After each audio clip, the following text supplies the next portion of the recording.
Sir, ചായ. എത്ര വയസ്സുള്ളപ്പോഴായി കുട്ടി? 15 വയസ്സ്. 10 പഠിക്കുകയായിരുന്നു. പത്രങ്ങളിലൊക്കെ അന്നത് വലിയ വാർത്തയായിരുന്നു. അന്നേ നിങ്ങൾ ഇവിടെയായിരുന്നു? അതെ. അതായത് സുദക്ഷണ കൊല്ലപ്പെട്ടത് മുതൽ ദക്ഷ മരിച്ചത് വരെ ഈ വീട്ടിൽ നടന്നിട്ടുള്ള എല്ലാ കാര്യങ്ങളും അറിയാവുന്ന ഒരാൾ കൂടിയാണ് നിങ്ങൾ, അല്ലേ? അച്ചോട്ടാ,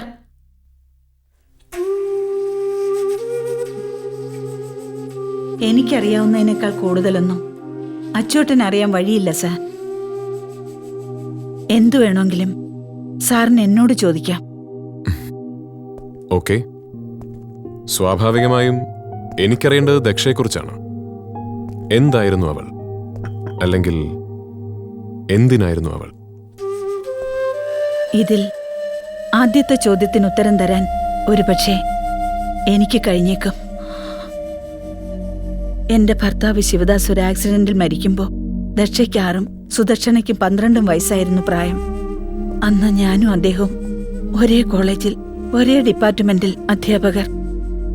കണക്കിലേറെ സ്വത്തുണ്ടായിരുന്ന ഒരച്ഛന്റെ ഏക മകളായിരുന്നിട്ടും, ജീവിക്കാൻ നല്ലൊരു ജോലി ഉണ്ടായിരുന്നിട്ടും ഒരാൺതുണയില്ലാതെ ഭർത്താവ് മരിച്ചൊരു സ്ത്രീക്ക് കഴിഞ്ഞുകൂടാനാവില്ലെന്ന മിഥ്യാബോധം എപ്പോഴും എന്നെയും പിടികൂടി. കോളേജിൽ അദ്ദേഹത്തിന് പകരക്കാരനായി വന്നാൽ എന്റെ ജീവിതത്തിൽ അദ്ദേഹത്തിന് പകരക്കാരനായി.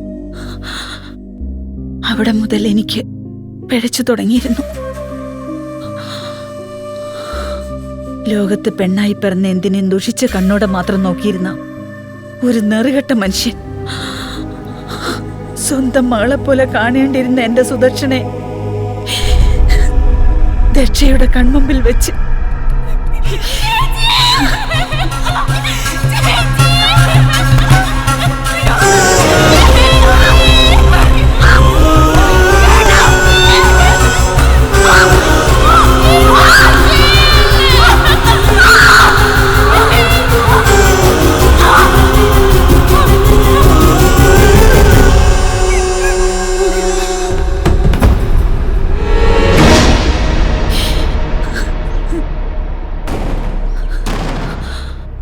അന്നെനിക്ക് നഷ്ടപ്പെട്ടത് സുദക്ഷനെ മാത്രമല്ല, ദക്ഷയും കൂടിയായിരുന്നു. ആ സംഭവത്തിന് ശേഷം അവൾ എന്നെ അമ്മയെന്ന് വിളിച്ചിട്ടില്ല. 3 വർഷങ്ങൾക്ക് ശേഷം കുറ്റക്കാരനല്ലെന്ന കണ്ടെത്തലോടെ കോടതി ആ മനുഷ്യനെ വെറുതെ വിട്ടു. വിധിയറിഞ്ഞ് കോടതിക്ക് പുറത്തെത്തിയ അയാളെ കയ്യിൽ കരുതിയിരുന്ന ഒരു കത്തിയുമായാണ് ദക്ഷ നേരിട്ടത്. ഭാഗ്യം കൊണ്ട് അന്നയാൾ രക്ഷപ്പെട്ടു. പിന്നീട് അയാൾക്ക് നേരെ എന്തെങ്കിലും ശ്രമങ്ങളുണ്ടായോ ദക്ഷയുടെ ഭാഗത്തു നിന്ന്? എന്റെ അറിവിൽ ഒരു തവണ കൂടി ഉണ്ടായിട്ടുണ്ട്. അവള് +2 പഠിക്കുമ്പോൾ ടൗണിലെ ഒരു ബുക്ക് സ്റ്റാളിൽ വെച്ച്. മരിക്കുന്നത് വരെയും ഈ രണ്ടാനച്ഛനോടുള്ള പക, ഐ എം സോറി, എനിക്ക് അയാളുടെ പേരറിയില്ല. ഐസക് പണിക്കർ. മിസ്റ്റർ ഐസക് പണിക്കരോടുള്ള പക ദക്ഷയുടെ മനസ്സിൽ പഴയതുപോലെ തന്നെ ഉണ്ടായിരുന്നു? പഴയതുപോലെന്നല്ല, ദിവസം ചെല്ലുന്തോറും അവൾക്ക് അയാളോട് പക കൂടുകയായിരുന്നു. അതായത് ദക്ഷ ഒരു കൊലപാതകത്തിന് ഒരുങ്ങുമ്പോൾ അവളുടെ മനസ്സിൽ ആദ്യം തെളിയേണ്ടിയിരുന്നത് ഐസക് പണിക്കറുടെ മുഖമാവണം. അതെ. പിന്നെ അതിനിടയ്ക്ക് ബാലഗംഗാധരൻ എങ്ങനെ കയറി വന്നു?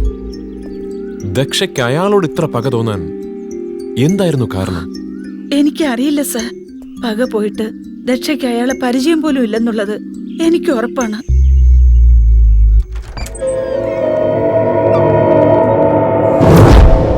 ഇതാണ് ദക്ഷയുടെ റൂം. വീട്ടിലെത്തിയാൽ അവൾ ഏറിയ സമയം ഇതിനുള്ളിൽ തന്നെയായിരുന്നു.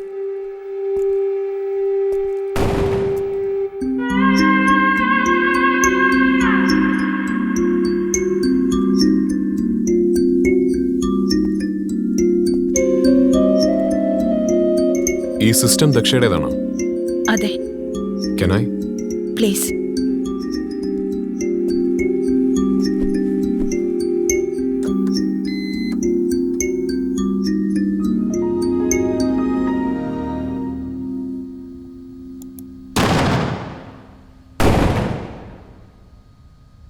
ഇവിടെ അടുത്തെവിടെ ഒരു കരിങ്കൽ ക്വാറി ഉള്ളത്? ഇടയ്ക്കിടയ്ക്ക് കേൾക്കുന്നുണ്ടല്ലോ ഈ ശബ്ദം. 1 കിലോമീറ്റർ അപ്പുറത്തൊന്നുണ്ട്.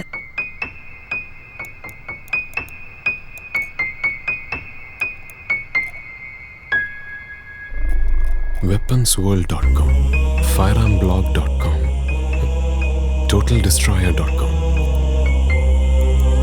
armsandammunitions.com.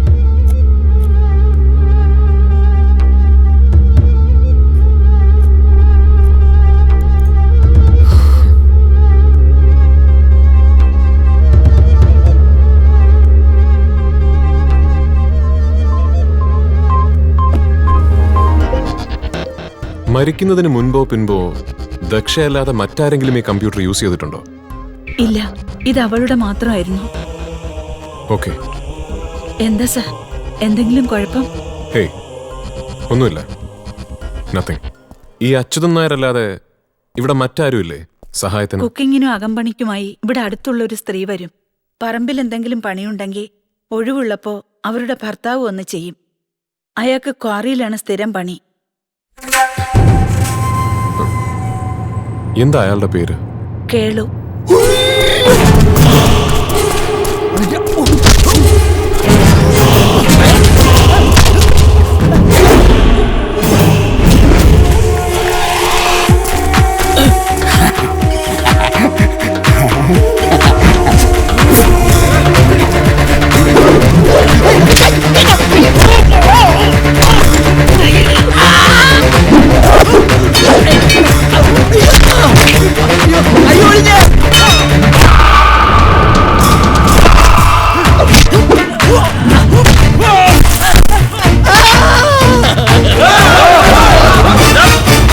ഇവനെ ഞാൻ കൊണ്ടുപോകും. ഒറ്റ ഒരുത്തൻ അനങ്ങിയ പാറ പൊട്ടുന്നത് പോലെ ഇവന്റെ പേട്ട് തല ഇവിടെ ചെതറും.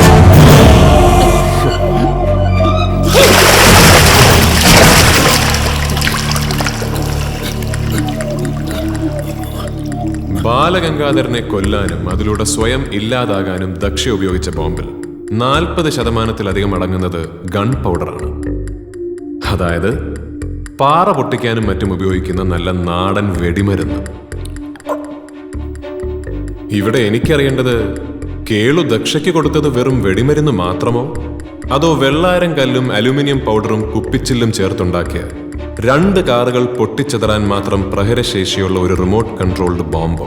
എന്റെ പൊന്ന് സാറ്, വെടിമരുന്ന് പോയിട്ട് ഒരു കമ്പിത്തിരി പോലും ഞാൻ ആ കൊച്ചിന് കൊടുത്തിട്ടില്ല. അതിന് മുഴുത്ത വട്ടായിരുന്നു സാറ്. വട്ട് മൂത്ത് അതെന്തെങ്കിലും കാണിച്ചു കൂട്ടിയാലേ അതിനിപ്പോ ഞാൻ വേണോ സമാധാനം പറയാൻ?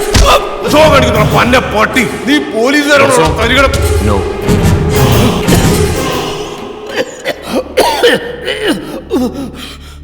കേളു, എന്നാ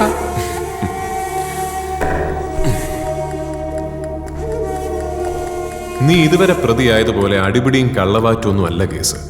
കൊലപാതകമാണ്, അതും സൂയിസൈഡ് ബോംബിംഗ്. ഇപ്പൊ നീ ഞങ്ങളോട് സഹകരിച്ചില്ലെങ്കിൽ പിന്നെ പാവം കേരള പോലീസ് ആവില്ല നിന്നെ ചോദ്യം ചെയ്യുന്നത്. അങ്ങ് ഡൽഹി എന്നുള്ളവരായിരിക്കും. പിന്നെ തീവ്രവാദി എന്നും പാകിസ്ഥാൻ ചാരനെന്നും ഒക്കെ പറഞ്ഞ് ആയുസ് മുഴുവൻ അകത്ത് കിടക്കേണ്ടി വരും. അയ്യോ, അതൊന്നും വേണ്ട സാറ്, ഞാൻ പറയാം. എനിക്കറിയാവുന്നതെല്ലാം ഞാൻ പറയാം. പറ. ആ കൊച്ച് ഈ വേണ്ടാതീനമൊക്കെ കാണിക്കുന്നതിന് ഏതാണ്ട് ഒരാഴ്ച മുമ്പ് നായർ പറഞ്ഞിട്ട് 2 വാഴക്കുല വെട്ടാനാ ഞാൻ ആ പറമ്പിൽ ചെന്നത്. ഇതാരും രക്ഷക്കുഞ്ഞോ?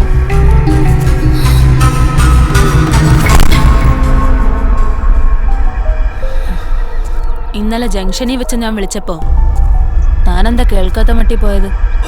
കുഞ്ഞെന്നെ വിളിച്ചായിരുന്നു. എപ്പോ? ഈ വളിച്ച മോന്തയും വെച്ചോണ്ട് എന്നോട് വിളവിറക്കല്ലേ? അത് പിന്നെ കുഞ്ഞ്, ഇന്നലെ ഞാൻ ഇത്തിരി പരുവക്കേടിലായിരുന്നു. ഈ മാട്ടച്ചാരായി ഓടിച്ചോണ്ട് ഞാൻ എങ്ങനെ കുഞ്ഞിന്റെ മുന്നിലോട്ട് വന്ന് നിൽക്കുന്നത്? കുടിച്ചിട്ടിപ്പോഴെന്താ മാധവിയെ തല്ലാറുണ്ടോ? അതൊക്കെ പണ്ട്, ബുദ്ധി ഉറക്കാത്ത കാലത്ത്. ഇപ്പൊ അവൾ എനിക്കെന്റെ ജീവനാ, ജീവന്റെ ജീവൻ.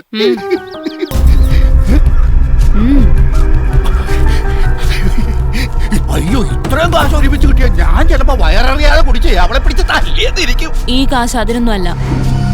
താൻ എനിക്കൊരു സാധനം കൊണ്ടു തരണം. എന്നതാ കുഞ്ഞ്?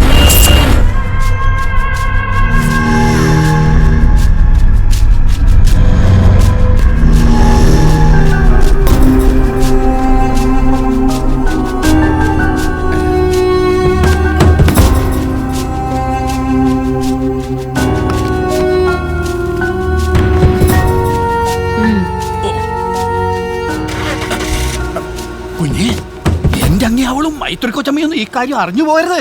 എനിക്ക് ഈ നാട്ടിൽ പിഴച്ചു പോകേണ്ടതാ. ആരറിഞ്ഞാലും എനിക്കൊന്നുമില്ല. എനിക്കാരെയും അറിയിക്കേണ്ട കാര്യമില്ല.